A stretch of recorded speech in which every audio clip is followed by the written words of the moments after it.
నమస్తే. ఇన్నాళ్ళు నన్ను సపోర్ట్ చేస్తూ, ఎంకరేజ్ చేస్తూ మీ ప్రేమని నాకు అందిస్తున్న ప్రతి ఒక్కరికి కృతజ్ఞతలు. అలాగే ఈ వీడియో కూడా ఖచ్చితంగా మీకు ఉపయోగపడుతుంది. లైక్, షేర్ అండ్ సబ్స్క్రైబ్ చేసి మీ సపోర్ట్‌ని నాకు అందించండి. అలాగే ఈ వీడియో పట్ల మీకున్న అభిప్రాయాన్ని కామెంట్ సెక్షన్‌లో కామెంట్ చేసి తెలియజేయండి. ఇప్పుడు వీడియోని చూద్దాం. నమస్తే. Welcome to our channel. నేను పద్మిని. ప్రస్తుతం మనతో పాటు స్మార్త పండితులు, పురోహితులు పరిమి సుబ్రహ్మణ్య శర్మ గారు ఉన్నారు. మాట్లాడదాం. అన్నయ్య నమస్తే. నమస్కారం. ఒక టాపిక్ మాత్రం నిత్య నూతనంగా నిత్య యవ్వనంగా ఉంటుంది అనిపిస్తోంది. మూడు టాపిక్లు యాక్చువల్లీ. ఒకటి ఆర్థికపరమైన ఇబ్బందులు, అది ఎప్పుడు నిరంతరం అందరినీ పీడిస్తున్నటువంటి ఒక అంశం. అలాగే రెండవది వివాహం అవ్వట్లేదండి మా పిల్లలకి అని కాల్స్ చేసే వాళ్ళు చాలా మంది ఉంటారు, తల్లిదండ్రులు. అలాగే వివాహం అయిన తర్వాత సంతానం విషయంలో జాప్యం ఉంది, ఖచ్చితంగా పుట్టట్లేదు, 3 ఏళ్ళు అయిపోయింది, 4 ఏళ్ళు అయిపోయింది, పిల్లలు పుట్టట్లేదు. సరే, ఇప్పుడు ఆర్థికపరమైన విషయాన్ని కాసేపు పక్కన పెడితే ఈ వివాహానికి సంబంధించి ఖచ్చితంగా ఇబ్బందులు అయితే ఎదుర్కొంటున్నారు. అయితే లైఫ్ స్టైల్లో కానీ వచ్చినటువంటి చేంజెస్ మేజర్ రోల్ని ఖచ్చితంగా ప్లే చేస్తాయి. దీని గురించి కూడా మాట్లాడుకోవాలి. ఇప్పుడు కాదులే, తర్వాత చేసుకుందాం, సెటిల్మెంట్ అయ్యాక చేసుకుందాం, ఇల్లు కొనుక్కున్నాక చేసుకుందాం, అవ్వాల్సిన పీరియడ్ అయిపోయిన తర్వాత చేసుకుందాం అంటే ఆ సమయం రావద్దు. సరే, ఎవరి పర్సెప్షన్స్ వాళ్ళవి, ఎవరి ప్లానింగ్స్ వాళ్ళవి, మనం తప్పుపట్టే పరిస్థితి లేదు. మరి ఈ వివాహంలో గనక జాప్యం ఉంటే, అంటే వివాహం జరగకపోతే ఏం చేసుకోవాల్సి ఉంటుంది అన్నయ్య? మనకి ఈ సంతానము, వివాహము వీటిలన్నిటికి సంబంధించి సుబ్రహ్మణ్యేశ్వర స్వామి వారి ఆరాధన చాలా విశేషము. సుబ్రహ్మణ్యేశ్వర స్వామి వారి ఆరాధనలో మనం సాధారణంగా మంగళవారం కానీ లేదంటే శనివారం కానీ సుబ్రహ్మణ్యేశ్వర స్వామి వారికి ప్రీతికరమైనటువంటి రోజులు. ఆ సమయంలో అంతేకాదు, మనకి సర్ప సూక్తము అని ఒకటి ఉంది. ఈ సర్ప సూక్తము ఋగ్వేదాంతర్గతము. ఆ ఋగ్వేదాంతర్గతమైనటువంటి సర్ప సూక్తాన్ని నిరంతరము వింటూ ఉండడం ద్వారా, తర్వాత సుబ్రహ్మణ్యేశ్వర స్వామి వారి గాయత్రి లేకపోతే సుబ్రహ్మణ్యేశ్వర స్వామి వారి శ్లోకాలు ఉన్నాయి.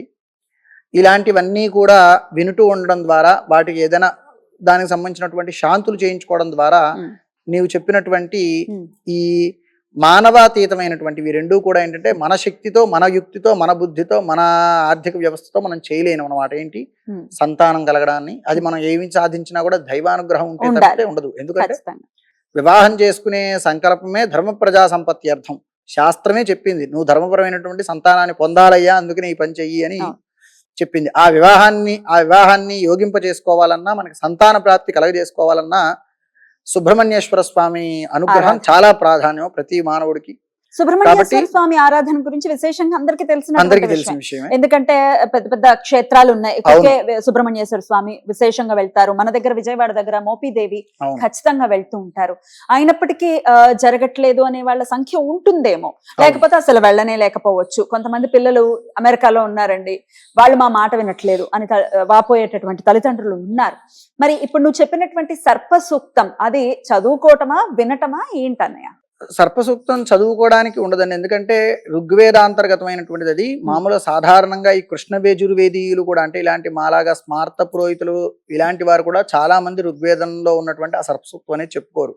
మనకి సూక్తాలలో కూడా కొన్ని ఋగ్వేదాంతర్గత సూక్తాలు ఉన్నాయి. ఇప్పుడు దేవీ సూక్తము, రాత్రి సూక్తము, తర్వాత ఈ సర్ప సూక్తం, ఇవన్నీ కూడా ఏంటంటే అండి మనం చదువుకోవడానికి అనర్హులమే దాదాపుగా చెప్పాలి అంటే. అది వినడానికి మనకి ఎవరైనా ఆ ఋగ్వేదాంతర్గతమైన సర్పసూక్తం చెప్పుకున్న వారు ఏదైనా మనం దీని తర్వాత మనం చెప్పుకుంటాము, అది పెట్టుకుని మీరు వింటూ ఉండొచ్చు. అది కాకపోయినా సుబ్రహ్మణ్యేశ్వర స్వామి వారికి సంబంధించినటువంటి శ్లోకాలు అలాంటివి ఏవైనా కూడా పారాయణ చేసుకుంటూ ప్రతినిత్యము పారాయణ చేసుకుంటూ ఉండొచ్చు. కాకపోతే ఇందాకడ వాటి కన్నా కూడా ఈ సర్ప సూక్తం వినాలి అంటే అట్లా కదులుతూ తిరుగుతూ వినకూడదు, కూర్చుని నిబద్ధతతో వినాలి, ప్రశాంతంగా వినాలి. ఎందుకు అంటే ఆ మంత్రంలో ఉన్నటువంటి గూఢార్థాలు అట్లాంటివి అనమాట. అంటే ఆ మంత్రం చాలా మహత్తరమైనటువంటి. ఇప్పుడు మనకి ఇందులో సుబ్రహ్మణ్యేశ్వర స్వామి వారినే ప్రత్యక్షంగా కీర్తించట్లేదు, ఇందులో సర్పస్వరూపమైనటువంటి శక్తిని కీర్తిస్తున్నాం. కాబట్టి మామూలుగా సుబ్రహ్మణ్యేశ్వర స్వామి మనందరికీ తెలిసిన కుమారస్వామి, మనం శివ పార్వతుల యొక్క సంతానము అలా మనకి తెలిసినటువంటి స్వామి. అలా కాకపోయినా చంచలంగా ఏదైనా సరే, ఇప్పుడు ఈ సాధారణంగా ఈ సర్పసూక్తాన్ని మనం దేనికి వాడతాం? సర్పసూక్తంతో స్వామివారికి అభిషేకం చేయడానికి, లేదంటే హోమం చేయడానికి, దానికి వాడతాము. కాలసర్పాది దోషములు నివారణ చేయడానికి. ప్రతి ఒక్కరికి ఆర్థిక సమస్యలు ఉంటాయి, సంతానం లేముండొచ్చు, వివాహం కాకపోవచ్చు, కానీ కాలసర్ప దోషం అనేది అందరికీ ఉండదు. కాబట్టి ఇది అందరికీ అవసరం లేదు.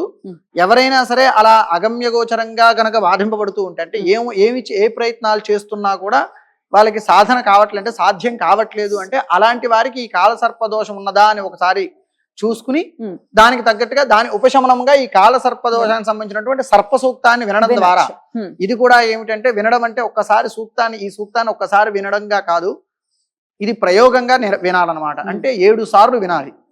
ప్రతి రోజులో ఎప్పుడైతే వింటున్నామో అప్పుడు కూర్చుని నిబద్ధతతో 7 సార్లుగా సర్ప సూక్తాన్ని వినాలి. సాధారణంగా మా చేత అందరూ ఏం చేస్తారంటే 7 సార్లు పారాయణ చేయించుకుంటారు వాళ్ళ ఇంటికి పిలుచుకుని. అంతేగాని అంటే వినాలి అనుకున్న వాళ్ళు అంటే ఈశ్వరుడికి అభిషేకం చేస్తూ ఇది అలా ఈశ్వరుడికి కాదు, సుబ్రహ్మణ్యేశ్వర స్వామి వారికి అభిషేకం చేస్తూ సర్ప సూక్తంతో అభిషేకం చేస్తాం. సాధారణంగా అన్ని దేవాలయాల్లోనూ ఎక్కడైనా సరే సుబ్రహ్మణ్యేశ్వర స్వామి అభిషేకం అంటే పురుష సూక్తంతోనే చేస్తాం. ఎవరికైనా అభిషేకం పురుష సూక్తమే. పురుష సూక్తంతోనే ఎవరికైనా నవగ్రహాలకు అభిషేకం చేయడానికి కూడా పురుష సూక్తమే వాడతాం. కానీ ఇలాంటి కాల సర్పాది దోష నివారణ కొరకు సర్ప సూక్తాన్ని వినియోగిస్తాం అన్నమాట. మనకి ఈ దేవాలయంలో ప్రతి మంగళవారము ఇక్కడ సర్ప సూక్తంతో అభిషేకం చేస్తారు. ఉమామహేశ్వర స్వామి దేవాలయం సుబ్రహ్మణ్యేశ్వర స్వామి ఉన్నారు. అందులో ఎవరైనా కాలసర్ప దోషం ఉన్న వాళ్ళు ఎవరైనా ఉంటే వాళ్ళు ఇందులో మన ఇక్కడ అభిషేకంలో పాల్గొంటూ ఉంటారు. ఇందాక చెప్పినట్టుగా అర్చక స్వామి ప్రత్యక్షంగా అభిషేకం చేస్తారు కానీ చూడొచ్చు. ఎవరైనా ఈ సర్ప సూక్తం వినాలి అనుకున్న వారు కూడా నిబద్ధతగా ఒక చోట కూర్చుని నియమంగా ఎన్ని రోజులు వినాల్సి ఉంటుంది? 7 మంగళవారాలు వినడం విశేషం. 7 రోజుకి 7 సార్లు చెప్పని 7 మంగళవారాలు. ఇది కూడా మనకి 3 నిమిషాల కన్నా ఎక్కువ ఉండదు. సూక్తం చాలా లఘువుగానే ఉంటుంది.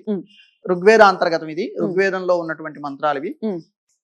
ఈ సప్తతి అంటే 7 సార్లు వినడం చాలా విశేషం. అలా 7 వారాలు వింటే సత్వర ఫలితాలు ఉంటాయి. రైట్. అయితే ఇప్పుడు ఎవరికైతే డేట్ ఆఫ్ బర్త్ లేదండి, మాకు తెలియదు, మా జాతకం ఏంటో తెలియదు, కానీ మా జీవితం అగమ్య గోచరంగా ఉంది అన్నప్పుడు కూడా ఖచ్చితంగా సర్పానికి సంబంధించి ఏదో ఇబ్బందులు ఉండాలి.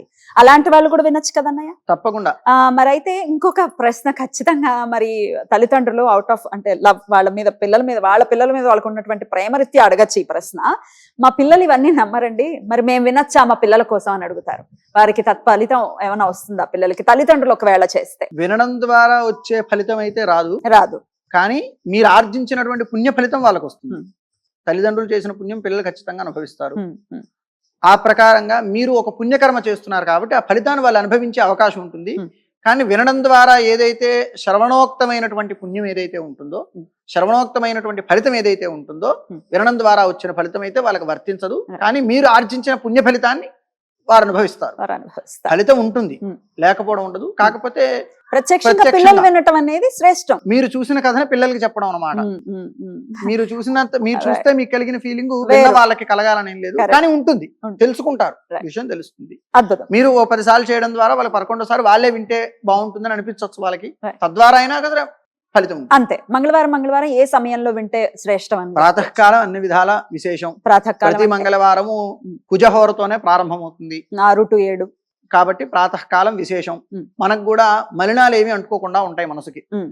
గంట గడిచే కొద్దీ మనకి రకరకాల వ్యాపకాలు, రకరకాల సమస్యలు వస్తూ ఉంటాయి సమయం గడిచే కొద్దీ. అవన్నిట్లే కాకుండా లేవగానే అయితే అన్నిటికీ కూడా బాగుంటుంది. రోజు ఆ పనితో ప్రారంభం చేసినట్టు. శుచి శుభ్రమైనటువంటి వస్త్రాలు ధరించి ఆ తర్వాత వినటం అనేది చేసుకోవచ్చు. ఇంట్లో కూడా వినొచ్చు, అంతే, ఎక్కడైనా వినొచ్చు. రైట్, అద్భుతం. ఒకసారి మరి అన్నయ్య చదువుతారు, ఇప్పుడు వినండి.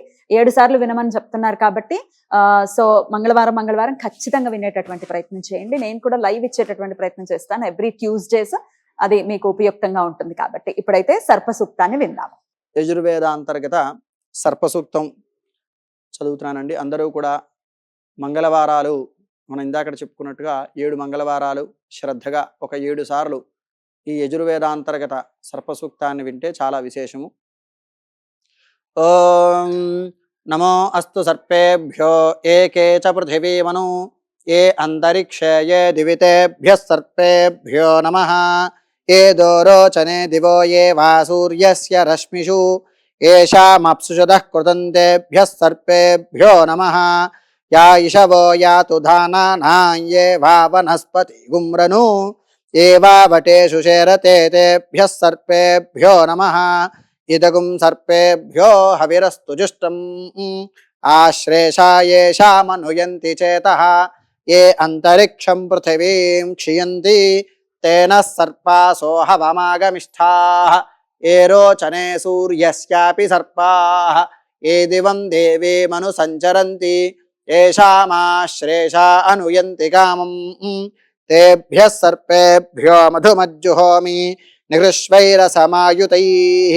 కాళైర్హర్త్వమాపన్నైః ఇంద్రాయాహి సహస్రయుకు అగ్నిర్విభ్రాస్తి వసనః వాయుష్వేతసుకద్రుకః సంవత్సరో విశోవర్ణైః నిత్యాస్తేన చరాస్తవ సుబ్రహ్మణ్యోగుం సుబ్రహ్మణ్యోగుం సుబ్రహ్మణ్యోం తత్పురుషాయ విద్మహే మహాసేనాయ ధీమహి తన్నః షణ్ముఖః ప్రచోదయాతు. ఓం శాంతి శాంతి శాంతి. నమస్కారం.